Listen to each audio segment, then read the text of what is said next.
अस्सलामुअलैकुम, मैं हूँ हुरैन फातिमा और आप देख रहे हैं हिमायती न्यूज HD चैनल। नजर डालते हैं आज की अहम खबरों पर। हाजी गुलाम अली सेठार खिदमत खल के अजीम मिशन पे गामजन। कराची जिला मलीर के इलाका बहंस कॉलोनी से हाजी गुलाम अली सेठार ने अपना खसूसी बयान दिया, जो हसवा वेलफेयर के बानी में है, ने अपनी जिंदगी का एक बड़ा हिस्सा गरीब और मुस्तहिक अफराद की फलाह बहबूद के लिए वक्फ कर रखा है। उनकी ये तंजीम रोशनी का मीनार बन के इंसानियत की खिदमत में मसरूफ़ अमल है। इन गरीब लाचार यतीम बच्चियों की इज्तिमाई शादी और माजूर अफराद के लिए व्हील चेयर का इंतजाम, इसके अलावा जो भी इंसानियत की खिदमत हो सकती है, दस्तरखान भी मुख्तलिफ शहरों में लगाए जाते हैं। हमारे खसूसी इंटरव्यू में हाजी गुलाम अली सेठार ने बताया कि उनका मिशन सिर्फ माली इमदाद फराहम करना नहीं, बल्कि ज़रूरतमंदों को खुद कफील बनाना भी है।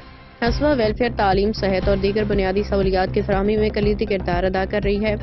उन्होंने अवाम से भी अपील की है कि वो इस कार्य खैर में बढ़ चढ़ के हिस्सा लें और हसवा वेलफेयर के जरिए इंसानियत की खिदमत में अपना किरदार अदा करें। मज़ीद तफसीलात के लिए तंजीम की वेबसाइट और राब्ता नंबर फराहम है। मज़ीद मालूमात के लिए हसवा की वेबसाइट फ़ोन नंबर 030527279990। हाकिम अली दल की रिपोर्ट। जी नाज़रीन, जीअं त असां हिन वक़्तु हसवा हुरमत सेठा वेलफेयर एसोसिएशन हेड ऑफिस कराची मौजूद आहियूं। हिन वक़्तु असां हसवा हुरमत सेठा वेलफेयर एसोसिएशन जो पाकिस्तान जो चेयरमैन हाजी गुलाम अली सेठा मौजूद आहे। अचो त हुन सां तफ़सीली ॻाल्हि। जी सर, अस्सलाम वालेकुम। वालेकुम सलाम। सर, असांजे नाज़रीन थोड़ी तफ़सील करे ॿुधाईंदा त हिन हसवा जो बुनियाद कॾहिं पियो ऐं हिन जो मक़सदु छा आहे? थोड़ा असांजे नाज़रीन तफ़सील करे ॿुधाईंदा। असल में हसवा खे जेको ठहे करे तक़रीबन 5 साल थी विया आहिनि। जी जी। असल में हीअ जेको हसवा सम्झो हिकु मूं पंहिंजे वालदा मोहतरमा जे नाले सां हिन इदारे जो बुनियादु रखियो। जी जी। त जीअं ग़रीब मिसकीन माण्हुनि खे हिन मां फ़ाइदो पहुची सघे। जी जी।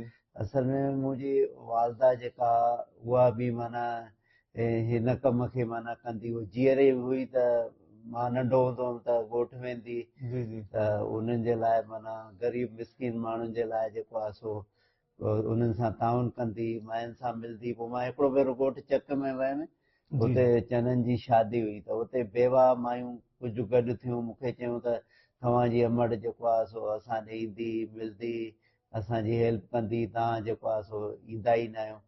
पोइ अलहमदिल्ला मूंखे इहो ज़हन में आयो, ख़्यालु आयो त मां जेकर अम्मा जे उन जे नाव सां इदारो ठाहे करे ऐं माण्हुनि जी माना हेल्प कयां।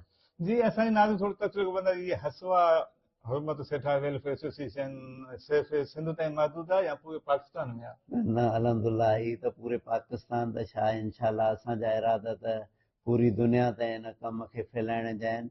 बहरहाल असां इहो ज़हन में इहो आहे त असां पूरी दुनिया में हिनखे फैलाईंदासीं। जी जी। वॾे पैमाने ते इंशाल्लाह माण्हुनि जी ख़िदमत कंदासीं। या तव्हां सां कोई माण्हू बि तावन कनि था? हा, अलहमदिल्ला को डोनर आहिनि जेके कनि था, जेके असांजा पंहिंजा छोकिरा आहिनि। जीअं अॼु मुंहिंजी न्याणी अॼु मूंखे उन ज़कात में मोकिलियो, अॼु रसीद कढाई। ईअं जेके असांजा पंहिंजा माण्हू आहिनि या के ख़ासि डोनर आहिनि, जीअं असांजो सरपरस्त आहे रफ़ीक अहमद बुखारी साहिबु आहे, या ॿिया अहिड़ा माण्हू आहिनि जेके अलहमदिल्ला असां सां ताउन कंदा आहिनि। उन्हनि जे ताउन सां हिनखे अलहमदिल्ला वधीक हलायूं था। जी, असांजे नाज़रीन थोड़ी तफ़सील ॿुधाईंदा त हिन वक़्तु एम्बुलेंस हसवा तव्हां वटि घणी मौजूद आहिनि? अलहमदिल्ला असां वटि 10 एम्बुलेंस मौजूदु आहिनि। इंशाल्लाह असां परचेज़ कंदासीं। थोरो जेको टेक्निकल इशू आहे इहो पूरो थिए त इंशाल्लाह इन कम खे सिंध जे मुख़्तलिफ़ शहरनि में आहिनि। जी जी, मीरपुर में आहिनि, कंडियारो में आहिनि, शिकारपुर में आहिनि, मुख़्तलिफ़ जाइनि ते आहिनि। पर अलहमदिल्ला घणो कमु असांजो हिते, असां बेंस कॉलोनीअ में रहूं था त हिते असांजो एम्बुलेंस जो ज़्यादा कमु आहे। न, जॾहिं त असांजे थोरो नाज़रीन जी तफ़सील ॿुधाईंदा जेका एम्बुलेंस तव्हां खां कोई माना कराए थो, उन खां किरायो या तेल वग़ैरह वरितो वेंदो आहे? असल में असां जेके माण्हुनि खां तेल जे सूरत में पैसा वठंदा आहियूं। बाक़ी अहिड़ा के ग़रीब माण्हू हूंदा आहिनि, जीअं हादसो आहे त असां उन्हनि खां बिल्कुलु का फीस न वठंदा आहियूं।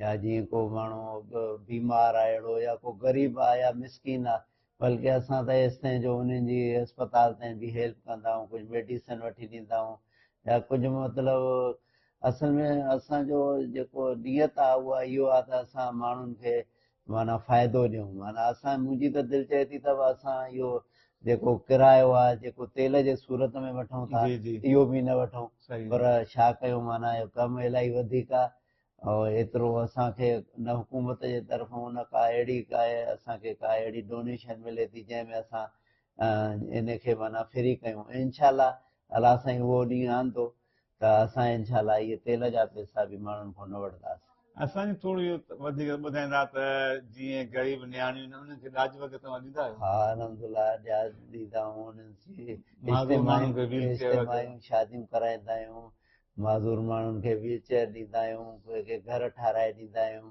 सही असां कंहिंजो इलाज कराईंदा आहियूं कंहिंखे जंगल कराए ॾींदा आहियूं कंहिंखे बैसाखियूं वठी ॾींदा आहियूं सही बहरहाल जेको नेकीअ जो कमु आहे अलहमदुलिल्लाह मुंहिंजी दिलि चवंदी आहे त इहो बि मां कयां इहो बि मां कयां इहो बि मां कयां पर वरी मुंहिंजे मालिक जे हथ आहे जेको मुंहिंजो मालिक माना कमु वठणु चाहे थो त उहो माना साईं जीअं त तव्हांखे हिकिड़ो सुवालु अहम सुवालु आहे लाज़िमी करिणो आहे त कुझु समाज तंज़ीमां अहिड़ियूं आहिनि ऐं स्कूल में वञनि थियूं रबड़ पेंसिल ॾेई हुनजो तस्वीरां कढी फेसबुक ते माना पोस्ट कनि था माना इहो अमल सही आहे या ग़लति आहे असल में मां इनखे हिकु त सही इन जे करे चवां थो जो जेकॾहिं समाजी तंज़ीम आहिनि त उहे डोनेट ते हलनि थियूं जी जी त उन्हनि जो इहो फर्ज़ु थिए थो उहो कढी करे उहो जेके उन्हनि खे डोनेट कनि था उन्हनि खे ॾेखारणु हिकिड़ो ज़रूरी हूंदो आहे जी जी त इन जे करे माना इन जे लाइ माना हीअ जाए छो जो अलाह साईं क़ुर में चयो आहे तव्हां ॾेखाए बि ॾियो लिकाए बि ॾियो सही आहे त असां जेको असां पाण जी ज़ात जे लाइ जेको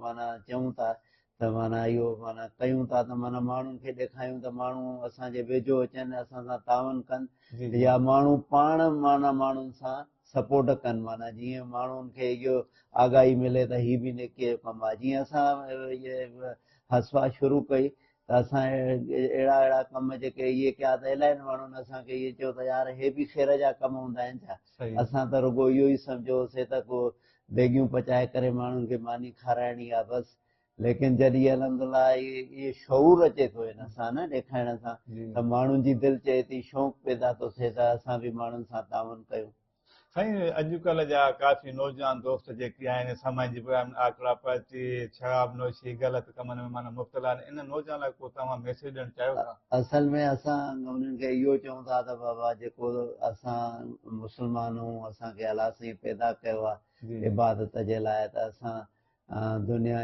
जी दीन जी तालीम हासिलु कयूं त इहे जेको ग़लति कम आहिनि इन्हनि खां पाण खे बचायूं त जीअं असांजी आख़िरत बि सुधरे असांजो मुल्क बि सुधरे ऐं असां पंहिंजे जेके हमसाया आहिनि या जेके असांजा पाड़ेसरी आहिनि जेके असां ॿाहिरि आहिनि असां उन्हनि जी ख़िदमत कयूं जेकॾहिं असां इन्हनि ग़लति कमनि में वेंदासीं त असांजो त ज़हन हेॾे हलियो वञो त असांजो उन्हनि खे इहो पैगाम आहे त ख़ुदा रा तव्हां जेको आहे सो नेक कमु कयो नेक माण्हू जेके कमु कनि था उन्हनि जो साथ ॾियो उन्हनि सां गॾु रहो त तव्हांजी दुनिया बि सुधरंदी आख़िरत बि सुधरंदी हिन में त मज़ीद अपडेट्स के लिए देखते रहें हिमायती न्यूज।